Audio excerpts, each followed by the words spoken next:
Hi, it's Dr. Sherry with Titan Elite Coaching. I want to talk today about one of my pet peeves, one of my pet peeve myths about taking action, about being successful, and about achieving. Let's talk for a minute about the word or the idea of clarity. Now, as a high performance coach, I know that based on the research, having clarity around your life, around your purpose, around your values, all of those things are really, really important. And the more clarity that you have, the more you're likely to get to your destination or head in the right direction and go that direction with intensity, with more speed, with more determination, all of those things. So I know that. However, what I hear a lot of people say, and I will tell you, I have totally had this mindset as well, is that in order for me to head in a direction, I need to have complete clarity around what that's going to look like. Have you ever found yourself thinking that? Well, I can't do that because I don't know all the steps A through Z in order to be successful in that. Um, it is a mindset that I think probably gets most people, particularly I think the personality types, again, like myself, personality types that like things to be very structured and like routine and like to know what's going on. Let me talk about, though, 3 situations in most people's lives. There's not a lot of clarity, but yet it has become socially acceptable to continue on the path. So I want to let you know that you actually do this already in your life. And I'm hoping that the reality that you do it will help you generalize that to some of these other areas where you have some fear around not knowing. Okay, situation number 1 is college. You may have gone to college, you may not have, but let's look at this in general. When people start college, sometimes the rare individual knows exactly what they want to do, and that's the path they take, and that's what they graduate with, and then that's the career that they end up going into. But most likely, what happened with you is that you started college with maybe an idea, with a passion, something that you like to do. You started taking those classes and you realized, ugh, this is really boring. Or maybe you took a class that you had to take or you weren't expecting to like, and you realize, wow, this stuff is really fascinating. So you switch majors. And then that happens again. You find another class that's super interesting and you switch majors. The average college student does not pick a major and stay. They actually switch around and their path at college meanders until, graduation, and then they graduate with something. And then even after that, a lot of times we don't get jobs that are exactly the same as what our degree would assume we would get. So in the process of going to college, there's not a lot of clarity for most of us. We are feeling our way. We are making decisions based on new information, and that's okay. That's actually a really good thing. Imagine if you chose not to go to college because, or let's say any sort of training, but you imagined you chose not to do that simply because you did not know exactly lockstep how you were going to get to your final destination. Kind of seems silly, doesn't it? Okay, so let's take example 2. Example 2 is dating and marriage. All right, so you may or may not be married, but if you're not married, think about this for people that you know. When you start dating somebody, take yourself back to that moment.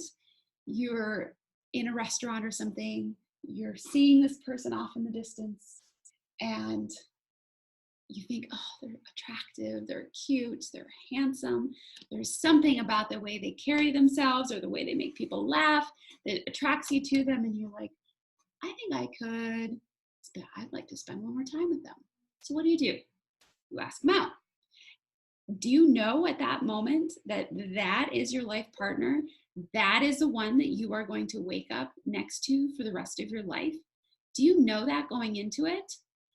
Sometimes people say, oh, I knew right away. But most of us don't. Most of us think, well, that's a possibility. So let me test out the possibility and see what happens. So that is another example that happens every day around a lack of clarity. The clarity that you have is, I would like to get married. I would like to have a partner. I would like to be in a relationship. Okay, so there is some clarity, but it's not clarity around who, around exactly what it's going to look like, what it's going to take in order for you to win the heart of the person that you're interested in. So that's another example of a socially acceptable situation where there's not a lot of clarity, but yet we all do it.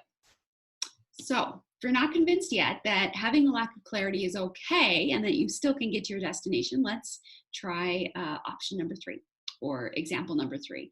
And that is around starting a family and having kids. You can read all of the books on parenting in the world before you have your first child.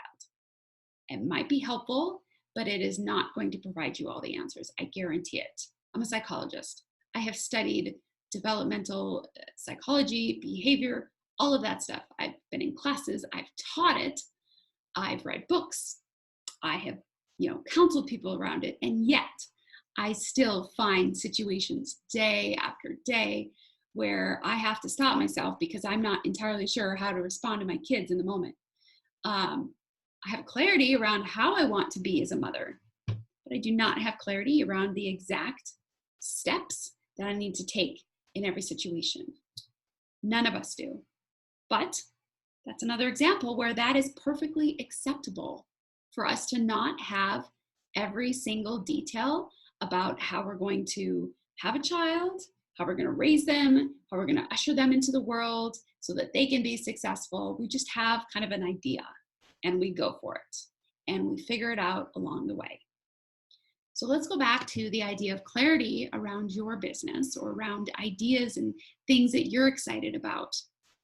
I want you to have as much clarity as you possibly can. That is a good thing. I'm not saying clarity is bad. It's actually a really good thing. It's one of the things we know research has shown is part of a high performer. High performers have clarity. They do. It distinguishes them from the average Joe who is just trying to do mediocre work or doesn't have big dreams and goals, or maybe has big dreams and goals but just can never achieve them. He lacks clarity in a lot of ways. The high performer has a lot of clarity, but their clarity isn't perfect and it's not in every single aspect. Okay? So I want you to think about your life right now. Is there something in your personal life, in your work life, in your social situations, maybe a nonprofit or a giving philanthropist idea? Is there an idea that you have that you're really committed to and you would love to do, but you're not really sure how to actually implement it, the steps to take to actually be successful? If that's you, I would encourage you, don't let your lack of clarity on the actual steps get in the way of your clarity around actually doing it. Does that make sense? You can always find resources to figure out the steps. There's millions of online trainings, on workshops, on books. There's people that can give you information about how to take the next step. There's coaches, there's mentors. There are people that are able to help you figure out the steps. The clarity, though, that you need is around why you want to do what you're doing. How does that fit into your life? How does that fit into your value system? Those are the things that you should be clear on, or I want you to become more clear on. And when you're clear on those, that's when you have the courage, you take the courage, you muster up the courage to take the plunge, despite the uncertainty of all these other things. I hope this was helpful to get you to think about your own life, about maybe a way that you haven't acted in one area of your life, but that you've totally acted in other areas. So recognize that you do have the ability to act in uncertainty and just generalize that to the uncertainty that you're experiencing now. Let me know if this was helpful. I would love to hear about steps that you take in uncertainty because you have clarity around the vision. You just don't have clarity around the steps. If you would like to get clarity around the vision and help figuring out how to increase clarity around the steps, I would love to work with you as a high performance coach. Visit our website at www.titanelitecoaching.com. I hope this was helpful.